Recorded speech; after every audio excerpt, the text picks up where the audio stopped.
without a doubt the most badass Boston Terrier in all of media. Seriously, if I ever find myself owning a Boston Terrier, there's a 100% chance that I'm gonna name it Iggy. So this week's episode of Stardust Crusaders was pretty freaking badass. We got to see the conclusion of the battle between Iggy and Pet Shop, and then we finally got a big reunion between all of the main characters, not just Iggy, but Cockjoin is going to be returning as well, and they literally arrive right at Dio's doorstep at the end of this week's episode. The battle between Iggy and Pet Shop was awesome. It really went into a direction that I honestly did not expect. They immediately pick up from the battle where last week where they're hanging out in the sewers, and Iggy has just been trapped by Pet Shop's ice, and he fires all of these missiles at him, which actually end up cutting off one of his legs, and he decides to leave his leg there encased in the ice and make a quick escape through the sewers and into this river. He actually uses his stand to create this sort of like sand igloo over his body to create this air pocket so that he can sort of survive and breathe through.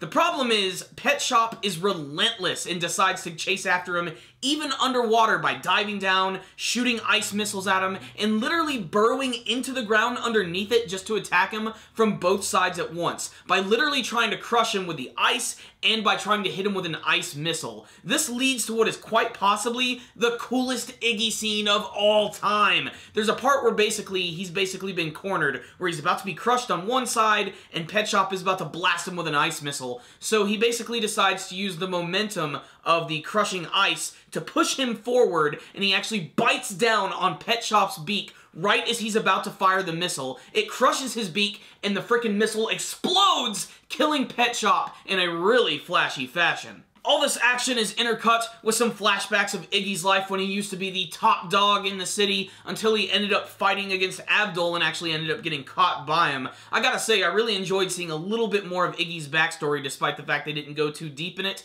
and I will say, Iggy gets all the bitches. I shouldn't have to say it, but that's a dog pun. Iggy is saved by that one kid from the last episode who had both of his dogs slaughtered by Pet Shop, and he ends up patching him up. And then we get a big reunion with Jotaro, Joseph, Polnareff, Abdul, Cockjoin, Iggy. They're all back, and they're getting ready to storm Dio's mansion. It's really exciting. I really love the new look of Cockjoin. He looks really cool with sunglasses, and he has badass facial scars. The episode ends with our group getting ready to enter Dio's mansion when they're suddenly confronted by a mysterious and very goofy-looking stand user with an awesome hat. So what's the rundown on this week's episode of Stardust Crusaders? This was a really good one. The first half of the episode was action-packed, inventive, and really unlike anything that I've seen before, and it really showed the resourcefulness of Iggy himself. I was really shocked to see that he actually lost a leg in this episode, although he says that the Speedwagon Foundation should be able to hook him up with an artificial leg, and I think that would be awesome. Can you guys imagine it? A freaking Boston Terrier with automail? That's pretty metal. I honestly thought that Iggy was going to die in this episode. If it wasn't for that kid saving him, he would have definitely drowned. He had no more strength left.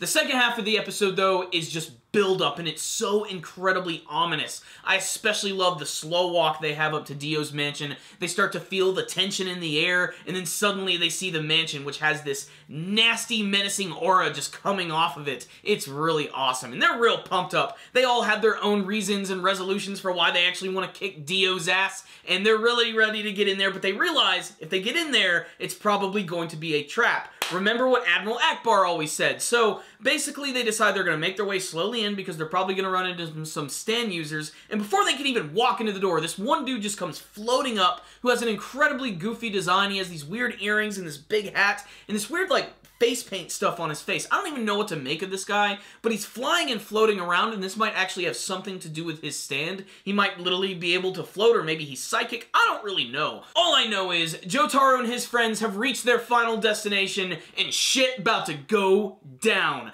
I really cannot wait to see what's going to happen in the next couple of episodes. The tension is so high, and I'm just waiting for that inevitable battle between Jotaro and Dio, the one I want to see more than any. So, I really like this episode right here. It was very Iggy-centric, but we got another big reunion with all the characters. There was some really good animation and action scenes in the beginning that were not only inventive, but just pure damn tense. It was awesome. I really loved it. I especially just love the animation and the art style of JoJo. It's a series that just bleeds style. It's always awesome to watch, and I can't wait to see what they're going to do with this brand new stand user. I cannot wait for next week's episode. I am pumped. So there it is. I'm going to give this week's episode a 4 out of 5. Check it out, JoJo fans. You're going to like this episode. Thank you guys for watching my review. Before you guys leave, make sure to tell me what you thought about this week's episode of Stardust Crusaders. What did you think of the big battle between Iggy and Pet Shop? Are you glad that everybody's back and getting ready to go into Dio's mansion? What do you think is going to happen at the end of Stardust Crusaders, and what do you want to see? Tell me in the comment section below. Make sure to like the video, share it with all your friends, subscribe to our channel if you haven't already. You can also follow us on social media. Thank you guys again for watching, and as always, stay dandy, baby.